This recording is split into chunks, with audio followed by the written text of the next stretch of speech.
এই যে ইয়ার মাঝে কাছে ছাত্রলীগেরা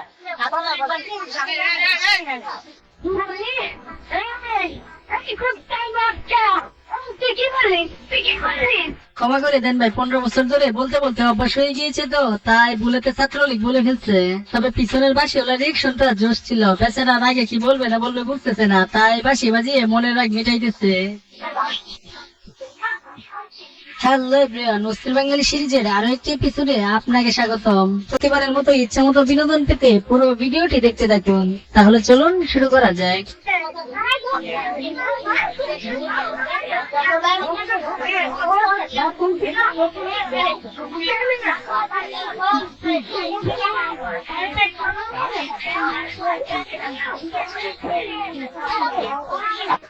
কি যে কষ্ট, আপনার ছাত্রলীগ বয়ফ্রেন্ড কই, এখন তো কেউ বাঁচাইতে আসে না।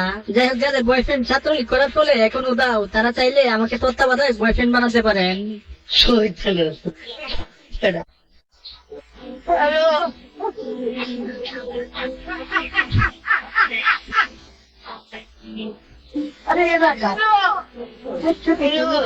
এখানে কেউ বিষয়টা নেগেটিভলি নিয়েন না, বেচারা সারাদিন রাস্তায় দাঁড়িয়ে থাকতে থাকতে ক্লান্ত হয়ে গেছে, তাই একটু রাস্তায় শুয়ে রেস্ট নিতেছে আর কি।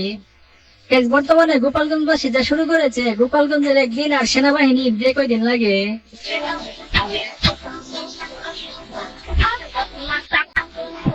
আজ একটা বিরাট ফাটাফাটি হইব।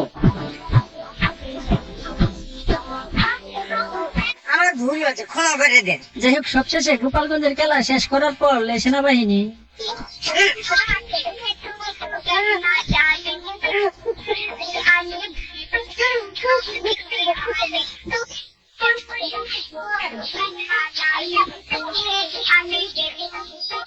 এখানে তেমন কিছু না, বেচারা চুরি করতে আইসা ইতর গুলার কাছে চরম ভাবে ফাঁসা গেছে, আজকে আর রক্ষা নেই।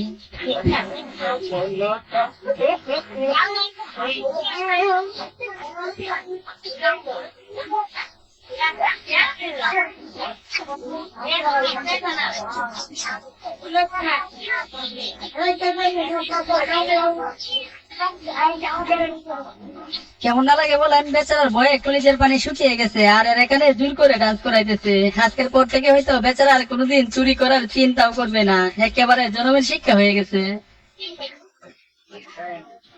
যাই হোক গাইজ, এখানে তো ধরা কে ডান্স করতেছে, কিন্তু ওর অবস্থাটা দেখুন, বেচারা হয়তো জীবনে কোনোদিন গান গায় নাই, কিন্তু আজকে চিপাই পড়ে গান গাওয়া লাগতেছে, এটাই বলে দুর্ভাগ্য।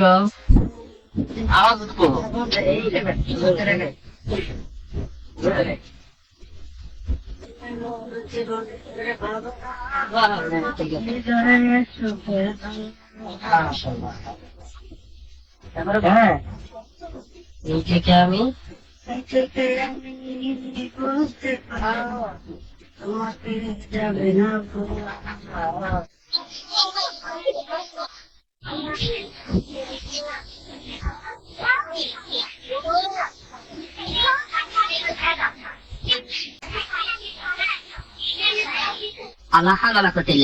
সবই বুঝলাম, ওই ট্রাফিকের দায়িত্ব পালন করতেছে ভালো কথা, কিন্তু প্রবলেম হলো ওরা দেখে গাড়ির ড্রাইভার গুলা অ্যাক্সিডেন্ট না করলেই হয় না, মানে তার যে অবস্থা। এই যে আরেকজনকে দেখুন, শাড়ি পরে চলে আসছে, ট্রাফিকের দায়িত্ব পালন করছে, আসলে সবই হচ্ছে ভাইরাল হওয়ার ধান্দা।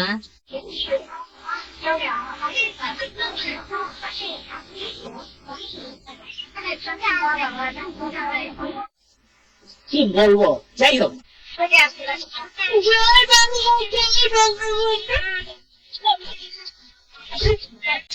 আরে যাদের মানায় তারাই বুঝে মহারানুর কি যে কষ্ট। দেশবাসীর কাছে অনুরোধ, গোপালগঞ্জকে আলাদা একটি রাষ্ট্র গঠন করে সেই রাষ্ট্রে শেখ হাসিনাকে প্রধানমন্ত্রী বানিয়ে দেওয়া হোক, তাহলে একমাত্র গোপালগঞ্জবাসীর কান্না টানবে।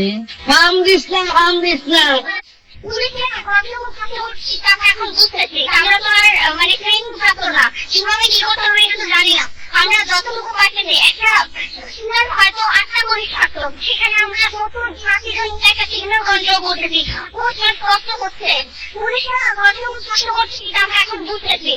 সবই ঠিক আছে বুঝলাম, কিন্তু ওই কি ট্রাফিক কন্ট্রোল করতে গিয়েছিল নাকি বউতে গিয়েছিল না, মানে চেহারা যে অবস্থা। যাই হোক, বর্তমান সরকারের কাছে আমাদের ছেলেদের একটাই দাবি, মেকআপ মুক্ত বাংলাদেশ চাই, কি বলেন? ঠিক বলেছে। বাঙালি এত কিউট কেন ভাই? দেখুন মিরপুরে টাকা ধরার জন্য পার্টির ব্যবস্থা করা হয়েছে। মিরপুরবাসী একটু বেশি জোস। বেচারা টাকা শান্তিতে যে একটু ডাকাতি করবে তারও কোনো উপায় নেই।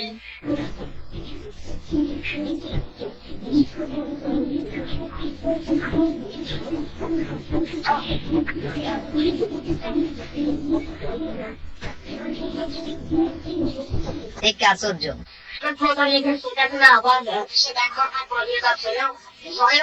সেটা আসলে সাধারণ করবেন না বা তাদের ব্যাক করার সুযোগ আছে ওই এটা কি কইলো? আসলে বাঙালি একটু বেশি দুষ্ট। আর এই কথা শোনার পর সে পুরো বিলাই।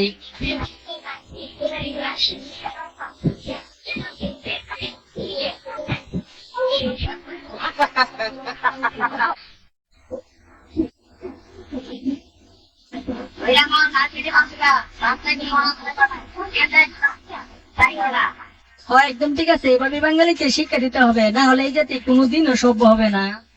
যত মানুষ আমাকে এসে গালে মুখে কপালে চুমু দিয়েছেন, আমার ধারণা আমার স্ত্রী আমাকে যমুনা টিভির প্রত্যেকটা সাংবাদিকের জীবন ধন্য শুধু নিরপেক্ষ থাকার জন্য। তবে উনার বউ এই ভিডিও দেখার পর বাসায় গেলে না জানে কি করে।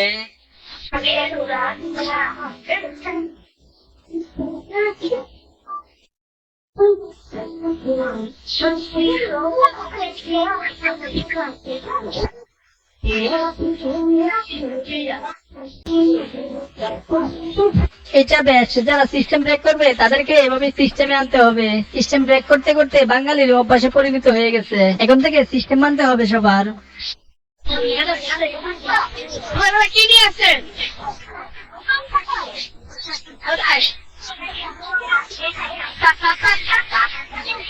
দুষ্টমিতে আমরা বাঙালিরাই সেরা। ওটাও শেষমেশ হাউন আঙ্কেলের ইজ্জতের 12টা বাজিয়ে দিল। বেচারার মান সম্মান বলতে আর কিছুই রইল না। খুব কষ্ট যে বলো শোনা গো আমার। আমার সোনার বাংলায় চিন্তায় গাড়ি ঠাই নাই। আর আমি চিন্তাই করছি যে যাবে আজকে এরকম অবস্থায় আমি দাঁড়া রয়েছি ভাই। আমার মতন কেউ চিন্তাই করেন না ভাই। আপনার পরিস্থিতি এত ছোট বলে গো ভাই।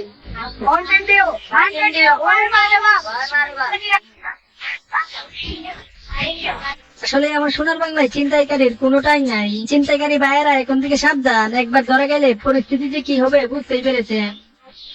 ওটা হলো আমরা এখন সরকার যে রাস্তা পতন হচ্ছে, তো এই কারণে আর কি বন্ধু বান্ধব মানে এগিয়ে পার্টি করবে, তো এটা বলতে না পার্টি করবে বলতেছে। তো এগুলো আমি আমার তো থাকতাম আগে জানতাম যে এগুলো এখানে ইচি হয়। তো আমি আর কি ওনাদের বলছি যে ভাইয়া যে আমার তো একটু লাগবে পার্টি করবে, তো এগুলো কয়টা দশটা লাগবে।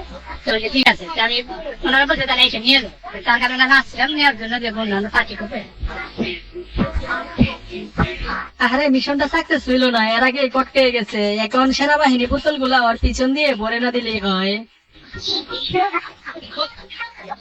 গাইজ, যাদের লজ্জা শরম নাই তারা সবকিছু করতে পারে। একটা প্রতিষ্ঠান থেকে বের করে দেওয়ার পরও কেউ এভাবে হাত নাড়াইতে পারে, এনাকে না দেখলে বুঝতেই পারতাম না।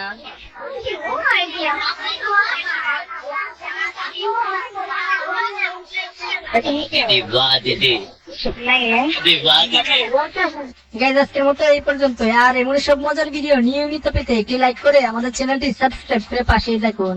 ধন্যবাদ।